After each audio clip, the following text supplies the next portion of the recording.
ওকে, sorry, আমি দুঃখিত। একটু সমস্যা হওয়ার জন্য দুঃখিত। এবার খেয়াল করে দেখো যে জিঙ্ক আয়ন শনাক্তকরণ কিভাবে করব আমরা। জিঙ্ক আয়নের মধ্যে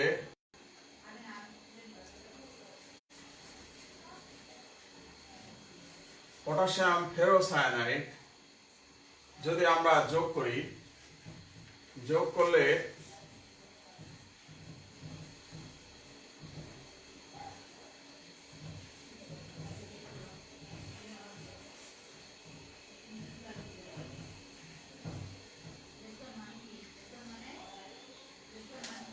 দেখো এই রিয়াকশন থেকে খেয়াল করে দেখো যে জিঙ্ক আয়ন যখন পটাশিয়াম ফেরোসায়ানাইডের সঙ্গে রিয়াকশন করবে তখন থার্ড ব্র্যাকেটের মধ্যে যে অংশটা আছে এই থার্ড ব্র্যাকেটের অংশটা তোমার একদম ঠিক থাকবে, এখানে কোনো চেঞ্জ হবে না। There will be no change in the third bracket, but change হবে, there will be change the outside of the third bracket. Third ব্র্যাকেটের আউটসাইডে হলো বন্ধনটা আয়নিক বন্ধন, এখানে বন্ধনটা আয়নিক প্রকৃতির, এই কারণে এখানে পরিবর্তন হবে। ভিতরে সমযোজী, ভিতরে কোভ্যালেন্ট ক্যারেক্টার, ভিতরে সমযোজী ক্যারেক্টার, যার জন্য ভিতরে কোনো পরিবর্তন এখানে হবে না। এখানে তোমার পটাশিয়াম আয়ন কি হবে, রিপ্লেস করবে তোমার জিঙ্ক আয়নের দ্বারা।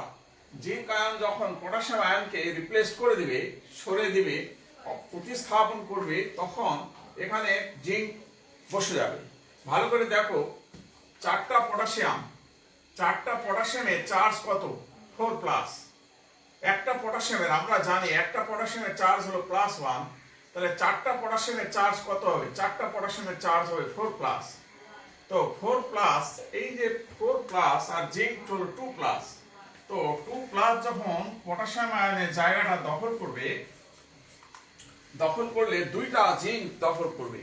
একটা জিঙ্ক হলো 2+, দুইটা জিঙ্ক হলো 4+। তাহলে 4+ এখানে চার্জ দখল করলে তখন চারটা পটাশিয়াম এখান থেকে সরে চলে যাবে, যার পরে এখানে তোমার সাদা অধক্ষেপ সৃষ্টি হবে।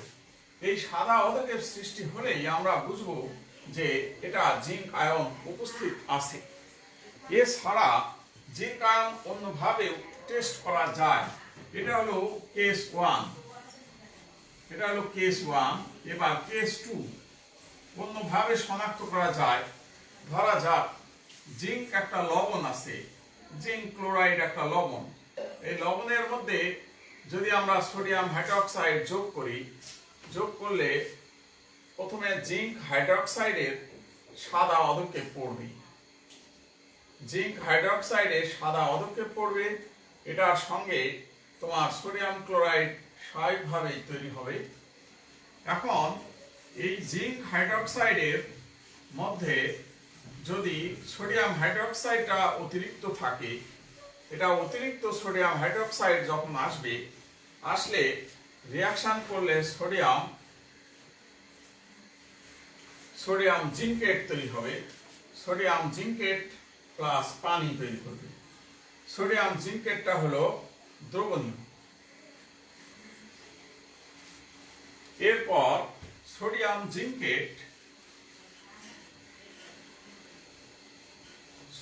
জিঙ্কেটের মধ্যে যদি হাইড্রোজেন সালফাইড যোগ করা যায়, হাইড্রোজেন সালফাইড যোগ করলে জিঙ্ক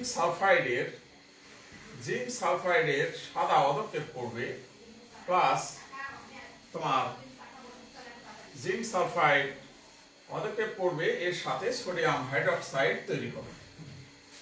এর হলো ফাইনাল টেস্ট। জিঙ্ক সালফাইডে যখন সাদা অধক্ষেপ পড়বে তখন আমরা বুঝতে পারবো যে এটা এখানে এই দ্রবণের মধ্যে আমাদের জিঙ্ক আয়ন আছে। তো প্রিয় শিক্ষার্থীবৃন্দ, আজকে আমরা জিঙ্ক আয়ন শনাক্তকরণ পড়ালাম। কিভাবে জিঙ্ক আয়ন শনাক্ত করা যায় তার দুটো পদ্ধতি আমরা এখানে ব্যাখ্যা করেছি। তবে পরীক্ষায় যদি প্রশ্ন থাকে তাহলে আমরা যে কোনো একটা পদ্ধতি আমরা উল্লেখ করব, হয় কেস 1 নয় কেস 2। এটা লিখলেই 3 নম্বর পাওয়া যাবে। এখন কেউ মনে করবে 1 লাইন লিখে 3 নাম্বার, কোনো সমস্যা নাই।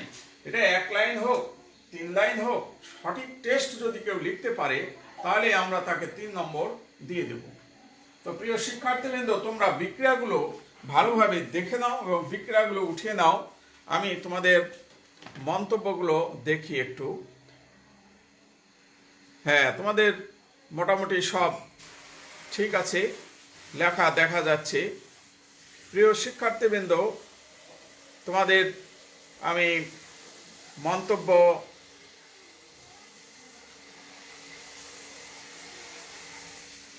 মন্তব্যগুলো ঠিক আছে, আমি দেখতে পাচ্ছি, কোনো সমস্যা নেই।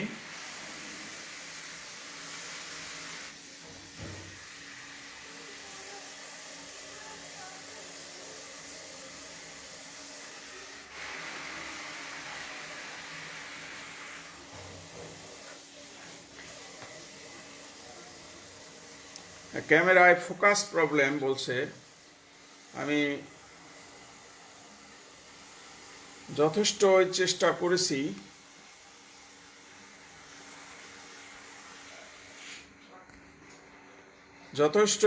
করেছি, লাইট দেওয়া। এবার দেখো, আশা করি এবার সমস্যা হওয়ার কথা না।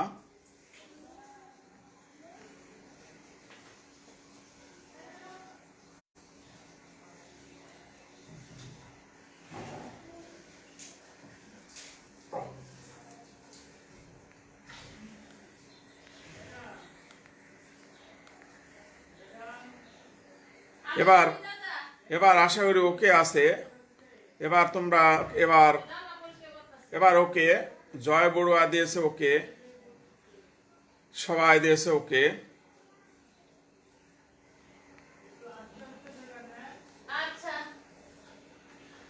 এবার দেখা যাচ্ছে, হ্যাঁ ক্লিয়ার, ওকে। তাহলে এখন সব ক্লিয়ার আছে, ওকে, থ্যাংক ইউ। এবার আমরা কি ধরনের কোশ্চেন হয় এই আলোচনার প্রেক্ষিতে, আমাদের কি ধরনের কোশ্চেন হয় এই কোশ্চেন নিয়ে আমরা একটু আলোচনা করব। আশা করি সবার লেখা ক্লিয়ার বোঝা হয়েছে, সবাই লেখা লিখে ফেলেছো।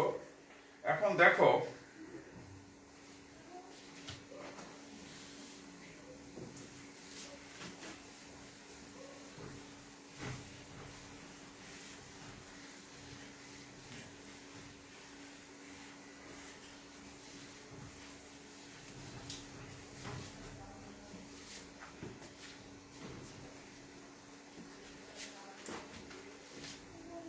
এখন আমরা একটা কোশ্চেন লিখব। কোশ্চেনটা দেখো, সিকিউ এক্স একটি মৌল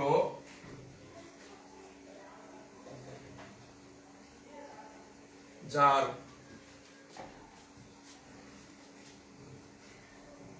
বহিস্থ স্তরের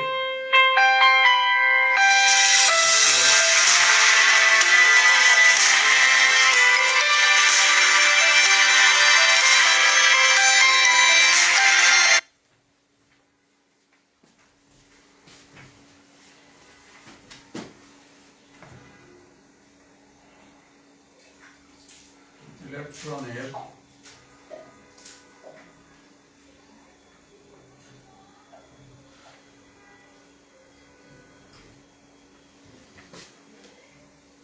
বিভিন্ন কোয়ান্টাম সংখ্যার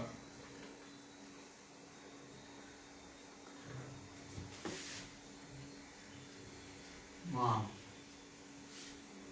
ধরা যাক n এর মান একটা 4 দেওয়া আছে, l এর মান 0, m এর মান 0, s এর মান প্লাস মাইনাস হাফ। এই তথ্যটা দেওয়া আছে। আর একটা তথ্য দেওয়া আছে, নাম্বার 1 তথ্য এটা, নাম্বার 2 তথ্য এটা হলো n এর মান 3 দেওয়া আছে, তারপরে l এর মান 2 দেওয়া আছে, m এর মান +2 +1 0 -1 -2, এটা দেওয়া আছে। আর এখানে তথ্য দেওয়া আছে হলো তোমার 5 ইন্টু প্লাস মাইনাস হাফ, এরকম তথ্য দেওয়া আছে।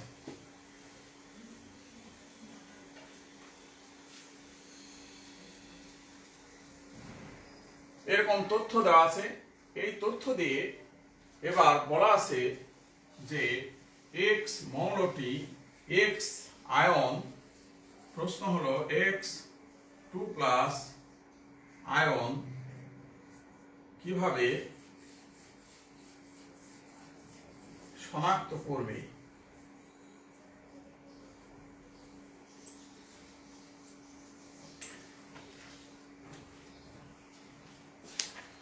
X2+ আয়ন কিভাবে শনাক্ত করবে, এই প্রশ্নটা দেওয়া আছে। এখন তাহলে প্রিয় শিক্ষার্থীবৃন্দ, তোমরা দেখো, হ্যাঁ সবাই বলেছো, এখন ক্লিয়ার, থ্যাংক ইউ। তাহলে এখন আমাদের প্রথম কাজ হবে এক্স মৌলটা কি। এক্স মৌলটা আমাদেরকে আগে বাছাই করতে হবে। এক্স মৌলটা যদি আমি বাছাই করতে পারি, তাহলে আমি ব্যাখ্যা করতে পারবো, যে শনাক্তকরণটা তখন আমরা ব্যাখ্যা করতে পারবো আর কি। তো প্রিয় শিক্ষার্থীবৃন্দ, এখন দেখো কিভাবে নির্ণয় করবে এক্স মৌলটা কি হবে। দেখো এখানে যে n এর মান 4 প্রথমে বলেছে, তাহলে n এর মান যদি 4 হয়, তাহলে আমরা এখানে 4 লিখে দিলাম। তারপরে l এর মান 0, l এর মান 0 মানে s অরবিটাল। তারপরে s অরবিটালে s এর মান plus minus half, plus minus half মানে দুটো ইলেকট্রন আছে, একটা ঘড়ি কাঁটার দিকে, একটা বিপরীত দিকে। তার মানে এই ইলেকট্রনটা, প্রথম ইলেকট্রনটা হলো 4s2, এটা আমরা ক্লিয়ার বুঝতে পারলাম। এবার 2 নম্বর তথ্য দেওয়া আছে 3, n এর মান 3 দেওয়া আছে, আমরা 3 লিখলাম। তারপরে দেওয়া আছে l এর মান 2, l এর মান 2 মানে d অরবিটাল। তারপরে n এর মান দেওয়া আছে 1 2 3 4 5, পাঁচটাই দেওয়া আছে। পাঁচটা মানে dxy dy z zx, হ্যাঁ x2 y2 এবং z2, পাঁচটা d অরবিটালই এখানে উপস্থিত। এবং পাঁচটা d অরবিটালে প্লাস মাইনাস হাফ মানে টোটাল ইলেকট্রন আছে হলো 10টা। তাহলে টোটাল ইলেকট্রন 10টা, তার মানে হলো 3d10। তাহলে এই পর্যন্ত আমরা আবিষ্কার করে ফেললাম যে এক্স মৌলের বহিস্থ স্তরের ইলেকট্রন বিন্যাস এটা আছে বাইরের শেলে। এখন আমাদের সামনের ইলেকট্রন বিন্যাসগুলো যদি আমরা ফিল আপ করি, ফিল আপ করলে দেখা যাক কি হয়। 1s2 2s2 2p6 3s2 3p6 3p6। তাহলে আমরা ইলেকট্রন বিন্যাসে টোটাল ইলেকট্রন কয়টা পেলাম? টোটাল ইলেকট্রন পেলাম হলো 30টা ইলেকট্রন পেলাম। তো 30টা ইলেকট্রন কার? ভালো করে দেখো, 30টা ইলেকট্রন 4 6 10 18 20 10 30, 30টা ইলেকট্রন আমরা সবাই জানি 30টা ইলেকট্রন হলো জিঙ্কের। তার মানে এখানে এক্স মৌলটা হলো জিঙ্ক। এক্স মৌলটা জিঙ্ক আমরা পেয়ে গেছি। আমরা তাহলে এই প্রশ্নটা আনসার করতে গেলে আমরা কিভাবে আনসার করব, আমি একটা আনসার সুন্দর করে লিখে দেখাচ্ছি তোমাদের, তোমরা দেখো। আমরা শুরুতেই কি করব, আনসারটা লেখার জন্য তাহলে আমরা এটা মুছে দেই।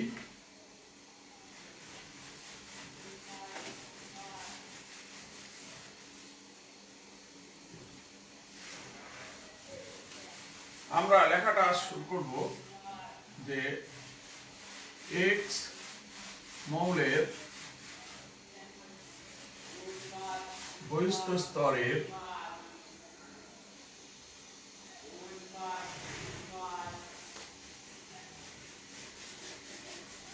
বিভিন্ন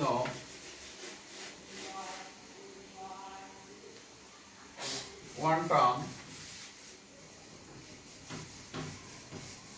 সংখ্যার মান হতে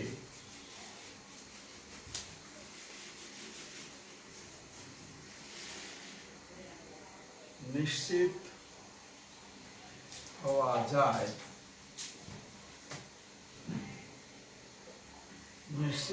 যায়, এক্স মৌলের ইলেকট্রন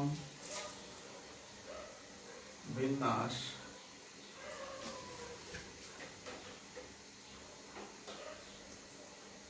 নিম্নরূপ। এক্স মৌলের ইলেকট্রন বিন্যাসটা নিম্নরূপ হবে, সেটা আমরা নিশ্চিত হলাম। নিম্নরূপটা কি হবে?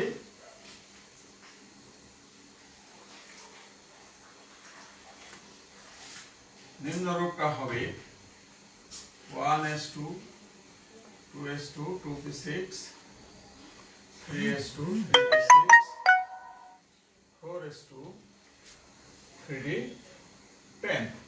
এটা নিশ্চিত আমরা হয়ে গেলাম। এখন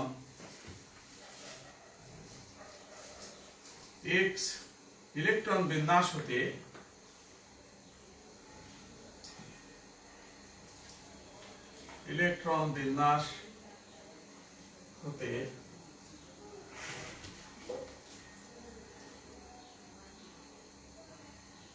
নিশ্চিত হওয়া গেল এক্স মৌলটি জিঙ্ক। অতএব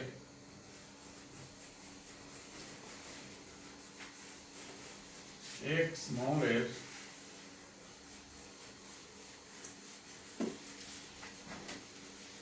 আয়ন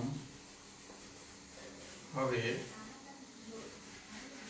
জিঙ্ক 2+। এরপরে লিখতে হবে জিঙ্ক আয়ন শনাক্তকরণ।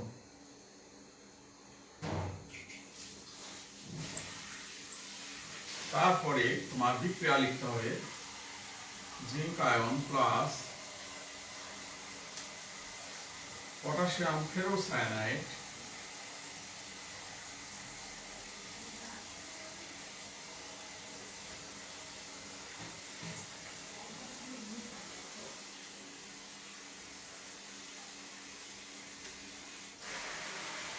এটা সাদা অধক্ষেপ করবে প্লাস 4টা পটাশিয়াম আয়ন। প্রিয় শিক্ষার্থীবৃন্দ, আমি একটা আনসার সুন্দর করে তোমাদেরকে লিখে দেখালাম।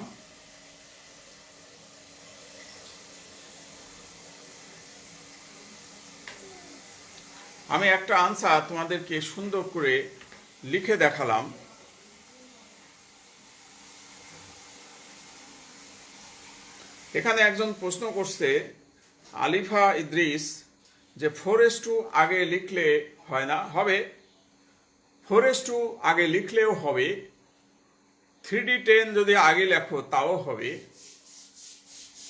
3d10 আগে লিখলেও হবে, পরে লিখলেও হবে। এটা হলো বিন্যাস।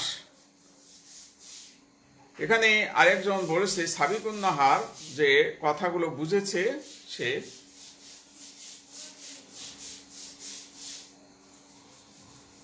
সুরায়া মাহমুদ, সাইফি মাহমুদ সবাই বলেছে যে পড়া লেখাগুলো বোঝা গেছে। ঠিক আছে, তোমাদেরকে ধন্যবাদ।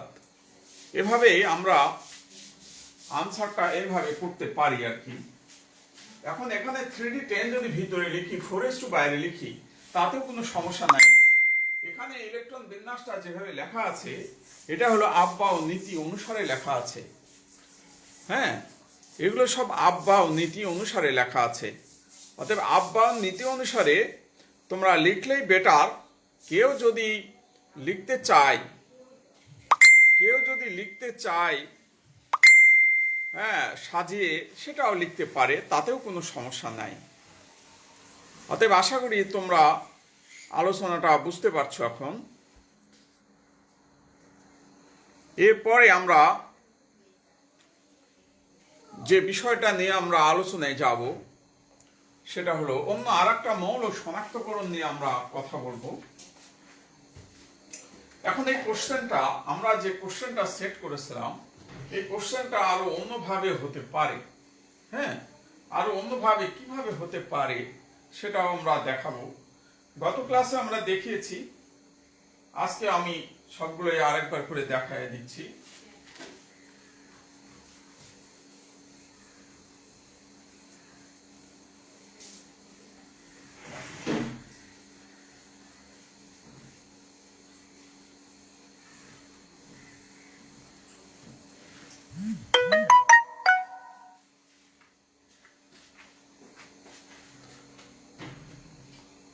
আশা করি এবার বোর্ডটা আর পরিষ্কার হয়ে গেছে।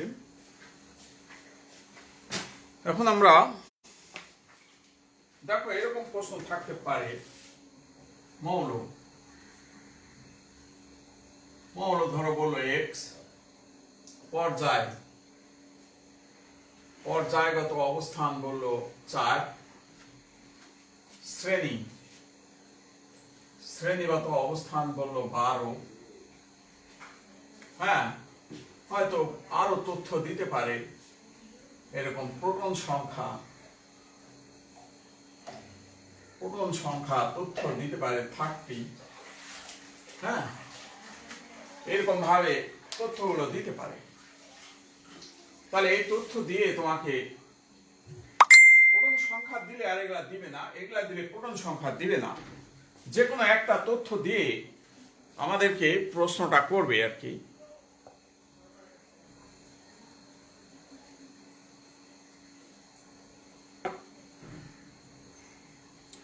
ওকে, থ্যাংক ইউ। তোমরা আমাকে ইন্সপায়ার্ড করছো, আমি খুশি হলাম। এখন এখান থেকে আমাদের কোশ্চেন হবে, এক্স মৌলটি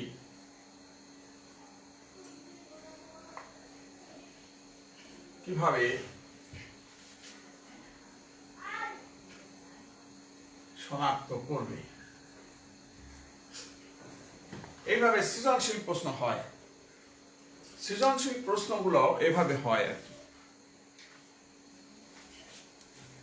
প্রিয় শিক্ষার্থীবৃন্দ, আজকে আমি এখন একটা তোমাদের এমসিকিউ দেব, একটা এমসিকিউ নিয়ে আলোচনা করব।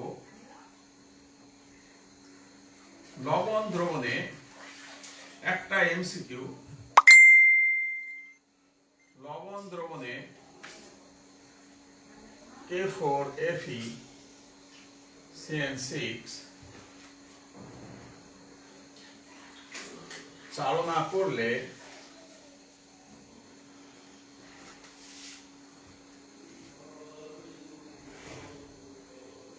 সাদা বর্ণের পদক্ষেপ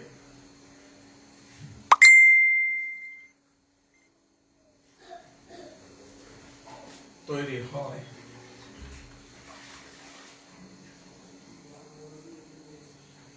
লবণে কোন ধাতব আয়ন উপস্থিত? এরকম একটা কোশ্চেন দিয়ে তোমাকে অপশন দেবে, copper ion, calcium ion,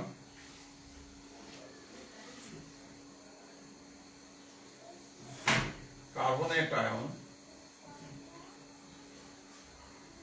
zinc ion. এরকম ভাবে অপশন দিবে। প্রিয় শিক্ষার্থীবৃন্দ, আশা করি তোমরা এমসিকিউটা এখন সহজেই বুঝতে পারছো। আমাদের আজকের পড়া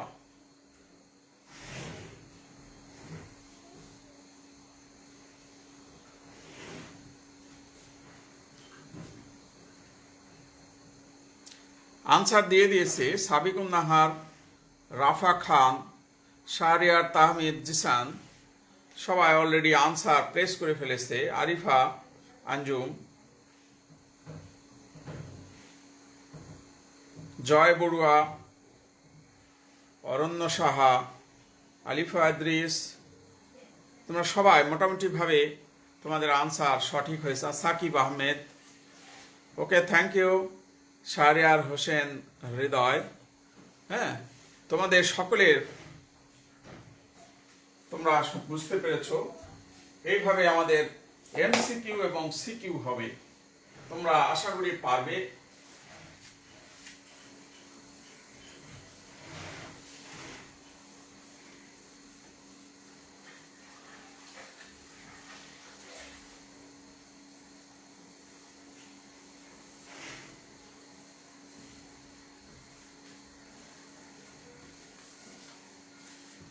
এখন আমরা নেক্সট আরেকটি আয়ন শনাক্তকরণ নিয়ে আমরা আলোচনা করব।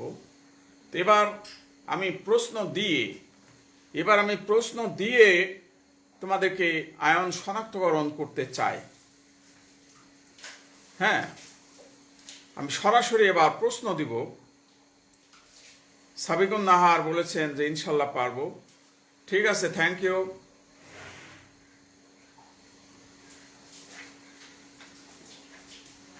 দেখো, এবার আমি যদি তোমাদেরকে বলি যে n সমান 4,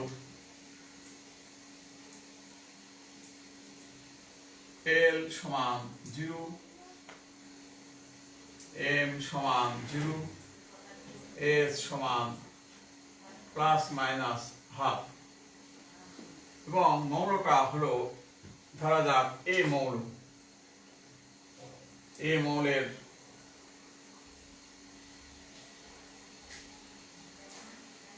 বহিস্থ স্তরের বিন্যাস আমি এরকম দিলাম। বহিস্থ স্তরের কোয়ান্টাম সংখ্যার মান, হ্যাঁ, বহিস্থ স্তরের কোয়ান্টাম সংখ্যার মান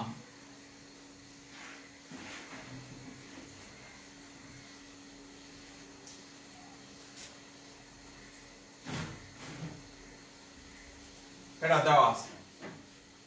এখন এখান থেকে প্রশ্ন হবে যে এর আয়ন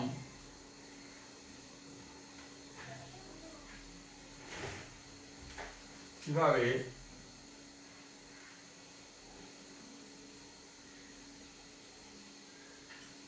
শনাক্ত করবে। এখন এখানে এই মৌলটা হলো প্লাস মাইনাস হাফ S2, তার মানে মৌলটা দেখো আমরা লিখবো যে এই মৌলের ইলেকট্রন বিন্যাস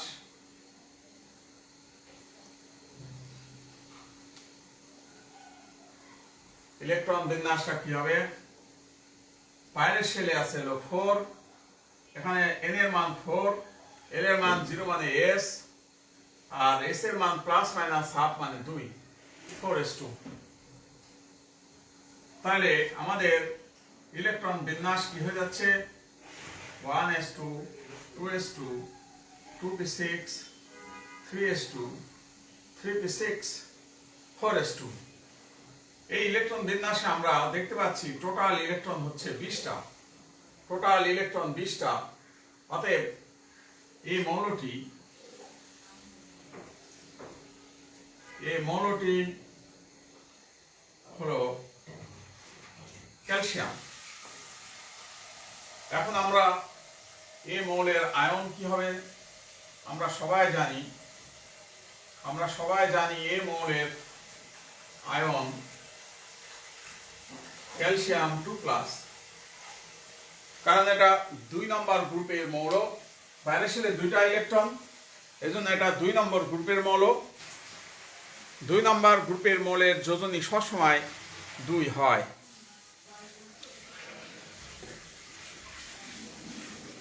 ওকে,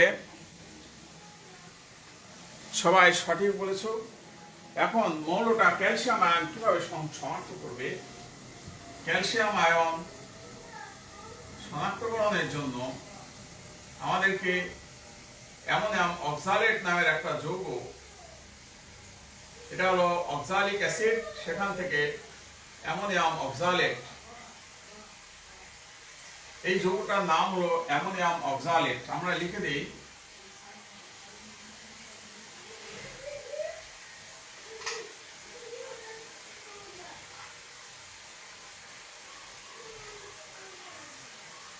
অ্যামোনিয়াম অক্সালেট।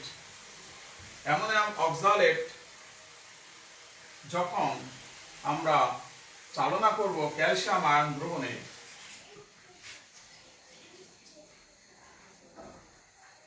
তখন এখানে ক্যালসিয়াম অক্সালেট তৈরি হবে। এরকম ক্যালসিয়াম অক্সালেট, এটার সাদা পদক্ষেপ পড়বে, এটার নাম হলো ক্যালসিয়াম অক্সালেট।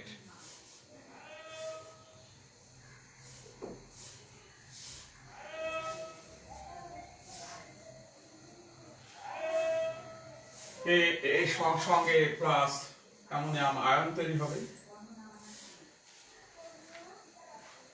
এবং ক্যালসিয়াম অক্সালেটটা হাইড্রোক্লোরিক অ্যাসিডে দ্রবণীয়, এই কথাটা লিখতে হবে লাস্টে। এই বিক্রিয়াটা তোমরা লিখে নাও সবাই, প্রিয় শিক্ষার্থীবৃন্দ।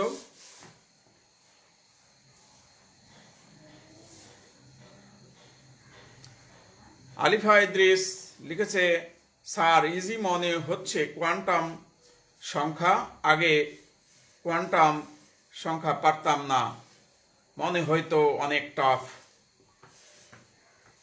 তো তোমাদেরকে ধন্যবাদ। মাহাদি হোসেন রোয়ান, তুমি সঠিক আনসার দিয়েছো, ক্যালসিয়াম আয়ন হবে। আলিফা ইদ্রিসকে ধন্যবাদ। অ্যামোনিয়াম অক্সালেটকে সাকিব আহমেদ যেভাবে লিখেছো এটাও লেখা যাবে, একসঙ্গে করেও লেখা যাবে, কিন্তু আমি গাঠনিক সংকেত দিয়ে লিখেছি। হ্যাঁ, ওকে। ইসরাত সাদিয়া এগিয়ে যাচ্ছে, ডান। এখন আমাদেরকে লাস্ট একটা লাইন লিখতে হবে, অ্যামোনিয়াম অক্সালেটের সাদা পদক্ষেপ।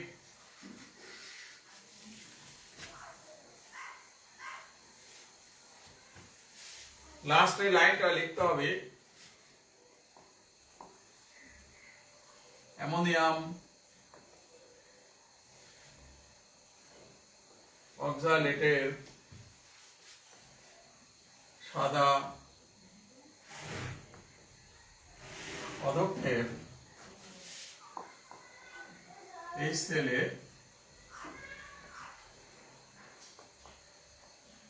দ্রবণীয় হবে। আমাদেরকে এই লাইনটা, লাস্ট লাইন এটা লিখতে হবে। এই লাইনটা লিখলে আমরা তখন সঠিক আমাদের আনসার হবে। আমরা যদি সাদা পদক্ষেপ পরে এই লেখাটুকু লিখে ছেড়ে দেই, তাহলে নম্বর দেওয়াটা আমাদের জন্য কষ্ট হবে। অবশ্যই আমাদেরকে লিখতে হবে যে অ্যামোনিয়াম অক্সালেটের সাদা পদক্ষেপ পড়বে এবং সেই সাদা পদক্ষেপটা হাইড্রোক্লোরিক অ্যাসিডে দ্রবণীয়। আমাদেরকে এই কথাটা অবশ্যই আমাদেরকে মেনশন করতে হবে।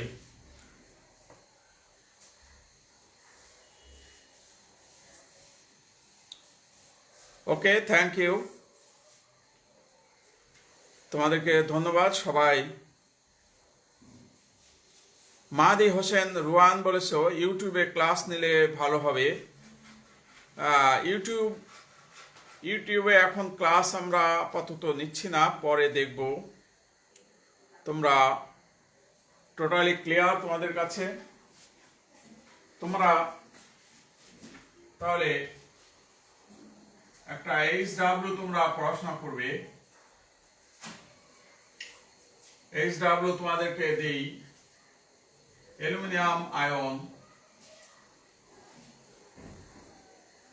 শনাক্তকরণ। প্রিয় শিক্ষার্থীবৃন্দ, তোমাদের আজকের HW হলো অ্যালুমিনিয়াম আয়ন শনাক্তকরণ। তোমরা নিজেরা সবাই চেষ্টা করবে, সবাই এটা নিয়ে পড়াশোনা করবে এবং তোমরা আমাকে জানাবে। তোমরা বিক্রিয়া বর্ণনা সব লিখে আমাকে জানাবে। বর্ণনা লেখা এমন তো কোনো সমস্যার কিছু না, খুবই সহজ। তো প্রিয় শিক্ষার্থীবৃন্দ, আমাদের আজকের ক্লাসের টাইম তো শেষ। তোমাদের এরপরে আবার ক্লাস আছে, তোমরা পরবর্তী ক্লাস করার জন্য তোমরা নিজেরা প্রস্তুতি নাও। তোমাদের সার্বিক মঙ্গল কামনা করছি। সবাই তোমরা ভালো থাকবে। আগামী ক্লাসে রবিবারের ক্লাসে তোমাদের সঙ্গে দেখা হবে।